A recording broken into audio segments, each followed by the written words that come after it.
Right here, I'm showing you a close-up of the tensioner. Notice how low it is below the alternator wheel. Because if you look at this picture, this screenshot I'm about to pull up of the original setup, you'll see that the tensioner wheel is almost parallel with the alternator pulley. So take a look at this photo here. See how much higher it is? It's so much higher than it is. Maybe that's the reason I'm getting the little squeaky sound that I'm hearing, because I keep adjusting the tensioner bolt. It's not working. To replace the fuel injector, I have code p0302 code.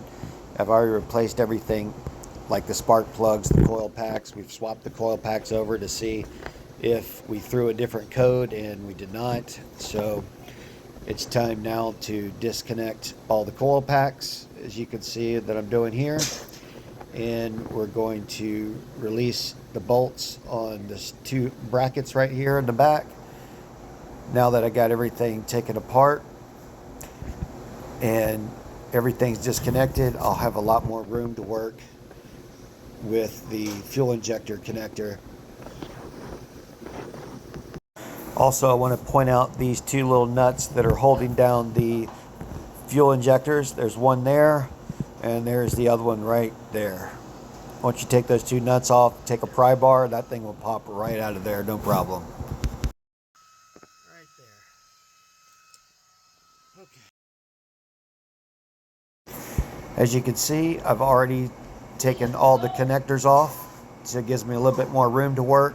You don't have to take anything off other than what you see right here, just your general connectors that are in the way. Once you disconnect the little final connectors that are connected to the fuel injector, you'll be able to slide a... I forgot to mention I put PB blaster on all this intake manifolds. Big crowbar like this, and that thing will just pop right out of there, no problem. As you can see, it pops up really easy if you got this big 36-inch crowbar like I have here.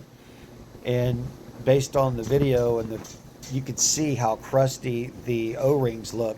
So I have this special lubrication, I'll send you a picture of it, that you're supposed to use on your O-ring. That you need to lube them up. That makes it real easy for installing and taking them off. Let's see what we got here. This is the grease you're supposed to put on the O-rings before installing. Now I'm going to take my long nose pliers and lightly grab the head of the fuel injector connector. As you can see, one sticking out the bottom left hand part of the screen here. I'm going to put a little arrow there so you can see it better. Once that's off, we should be able to pop the little fuel injector right out of there.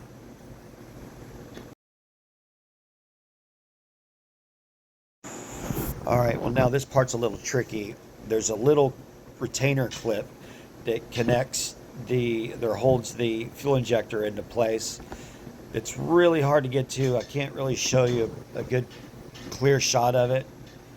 Maybe I could zoom in on this one that's in the front here and you can see what I'm talking about, but it's a little metal clip that basically, I don't know its functionality or purpose, because you could probably survive without it, because once I stick my pliers in here, I do manage to get it off, and it falls behind the intake, which luckily I have long pliers that'll pull it out, and it's magnetic. So I got my little magnetic wrench. I just dropped my phone through the car right now.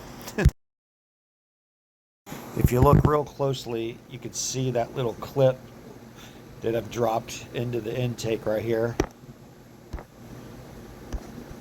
Now I'm going to take my extendable magnetic antenna here, and luckily that thing's made of metal. There you go. Pull that out. I'm shaking, I'm nervous, don't want to drop it in the motor.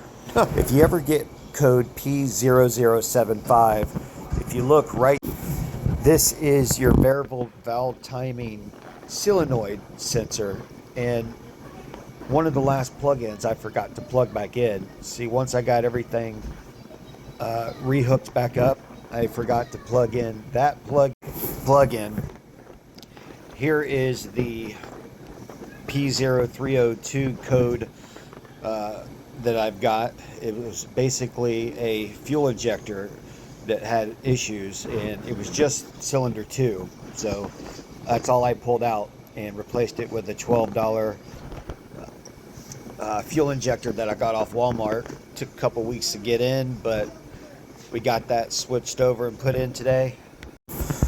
Alright, now that the new fuel injector is in there, I'm going to show you exactly how I got this on and off. I used this big crowbar like this, and all I did was just put a little pressure on the bottom part, and that just popped right out. And same thing was putting it in. I just put that little lip of that crowbar in, and it just jammed it right into its spot where it's supposed to go.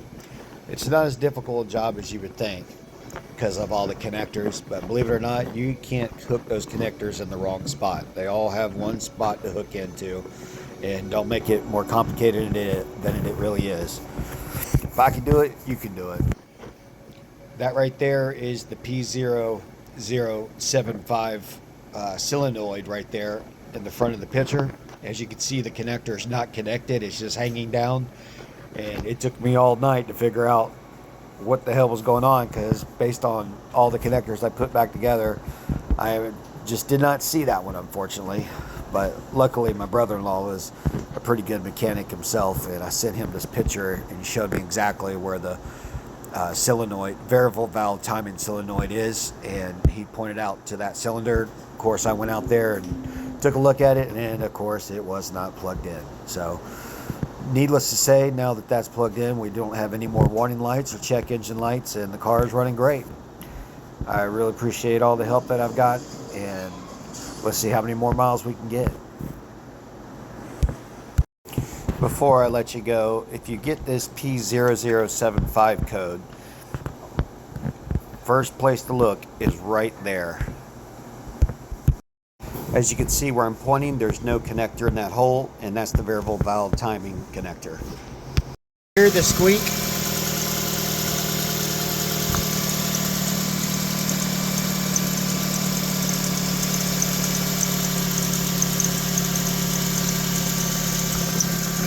You hear the squeaking? I'm still hearing a little squeakiness, and I think it's because of the pulley. Let me know what you think.